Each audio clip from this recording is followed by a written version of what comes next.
believe is using you as an instrument of disclosure. Why would he not just do it himself?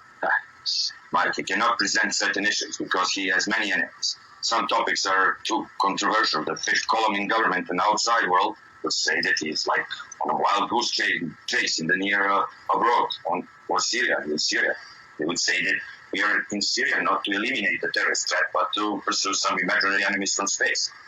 Then the Washington Post would say that President Putin has got some contagious mental illness or disease when President Trump sneezed. Then Moscow Times and the other Russian pro-NATO liberal papers would all scream out, it's a contagion. Putin has gone mad like Trump. The fifth column, could you give us a little more information? Look, some hopeful politicians and journalists and businessmen also are working for the West and would not miss the opportunity. President popularity is great, but his enemies are just waiting for their chance to get him. I'm not the only one. President Putin is using others like me. He wants to disclose information he cannot. Information like what your government calls the Annunaki threat? Among other things, yes. Let's focus there for a second. To start, can you tell us when your government learned of this race and give us a little background on how Putin determined that they were, shall we say, not very friendly? Sometimes in late 2012. And I cannot remember the exact date. We began receiving intelligence reports of extraterrestrials in conflict areas like Syria, Afghanistan, Georgia, Ukraine. Many reports surface of extraordinarily tall humanoids, 3 to 5 meters. I'm sure you've heard of the Kandahar giant. That's just one of many. What we learned is that this race of evil ETs will seek out hotspots, places of conflict where they can camouflage themselves within the carnage of war. So they appear at battle sites and take corpses of dead and sometimes abduct the living.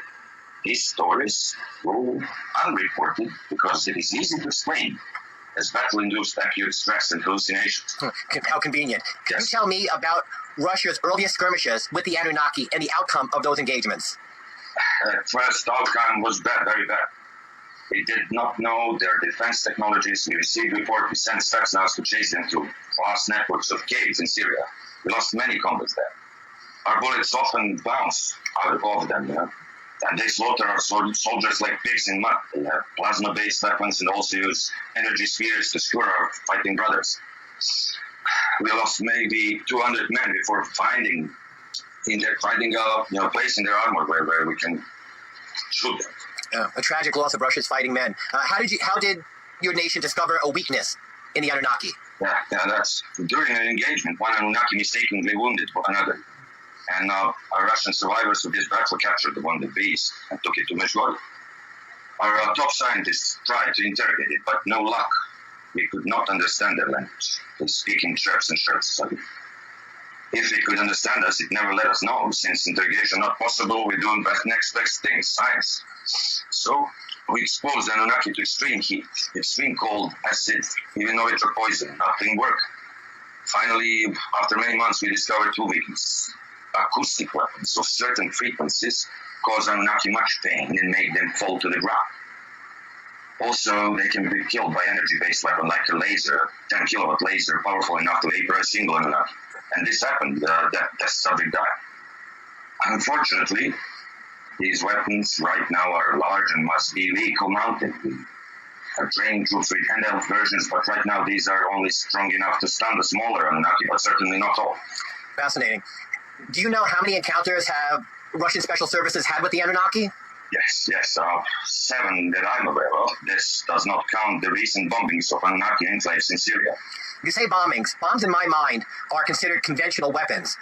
Yes. So special ordnance developed by Ministry of Defense. They do no technical schematics, but in addition to explosion, like the weapons release energy pulse on detonation that damages Anunnaki brains. Well, that being said, and if that is true, then Putin should have no problem wiping all the existing Anunnaki off the face of the planet. If only it was so easy. Anunnaki have a unique form of transportation. They use portals, which only they can see. They teleport instantaneously from one location to another. If they see the attack coming, they can strike back, and this has happened, or they can vanish through a portal and reappear somewhere else, maybe thousands of miles away. We speculate that the portals are fixed locations installed by the Anunnaki. In previous years, And we have no idea how many of these portals are on the planet. Could be millions for all we know, and even back to their homeworld. And based on what you know, where is that? Russian intelligence believes the Anunnaki are natives of the 5th and 7th planet of Nibiru system. How did Putin or whomever with the Ministry of Defense or you come by that information? Because they told us so. Some clarification is needed here, Strelnikov. Earlier, a few minutes ago, you said communication with the Anunnaki was impossible. That being so, how was this information delivered?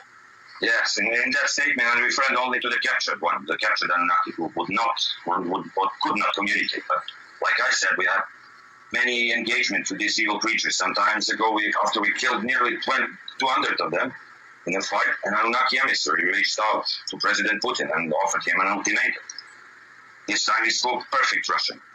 Where did this contact happen? It materialized near Ministry of Defense headquarters and demanded to speak with Putin. Very tall, 4 meters, translucent skin, phasing in and out of existence.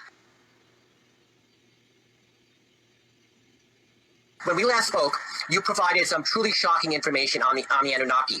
You said Russia has known of them for many years, that Russian forces have had skirmishes with them, and after some time, Russia did develop weapons that could either kill or wound Anunnaki.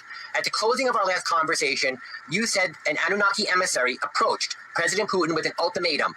I'd like to start right at that point. Do you remember what was the ultimatum? Yes, like I said, this villainous race has the ability to instantaneously transport from one location to another via a nexus of portals that only they can see. Anunnaki appeared near the MOD and demanded to speak with President Putin. I am foggy on some details, but what I know is this. Arrangements were made between Putin and Annunaki to meet at Putin's mansion on the Black Sea coast near the village of Pereskovivka. At this meeting, the Anunnaki delivered the ultimatum. Leave us alone, we'll leave you alone, or else perish with the rest of the world. Wow. So what you're essentially saying is that the Anunnaki offered Putin peace in exchange for, shall we say, agreeing to participate in a non-intervention agreement? Something like that, but it's much more shocking. The Anunnaki told him that in exchange for not interfering with their plans, they would leave Russia alone and not even set foot on Russian soil without explicit permission. The Anunnaki also said they would tell Putin how to survive Nibiru passing through the solar system.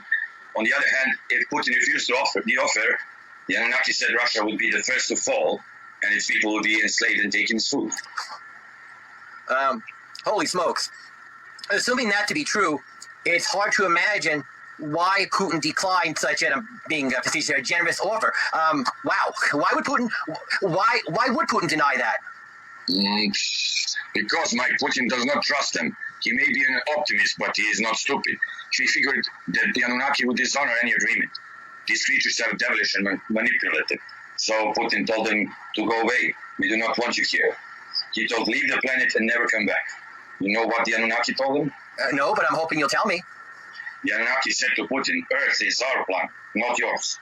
We are the ones who seeded the Earth with strands of light. He said that they grew all life on Earth, as in a giant petri dish.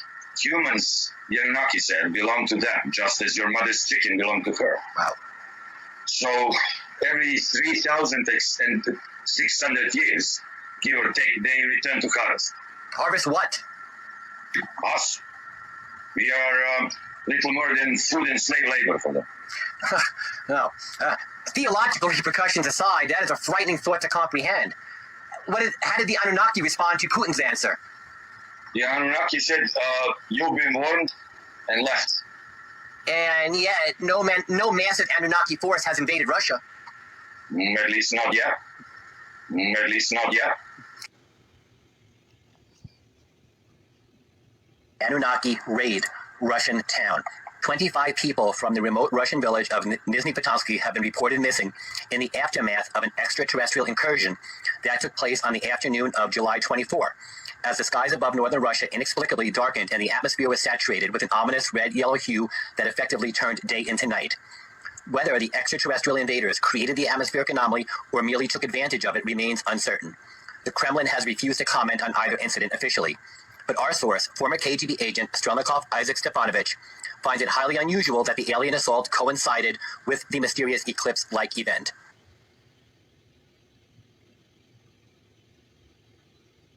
I'm just leading you to the water. I'm just one of many beacons of light here on this planet.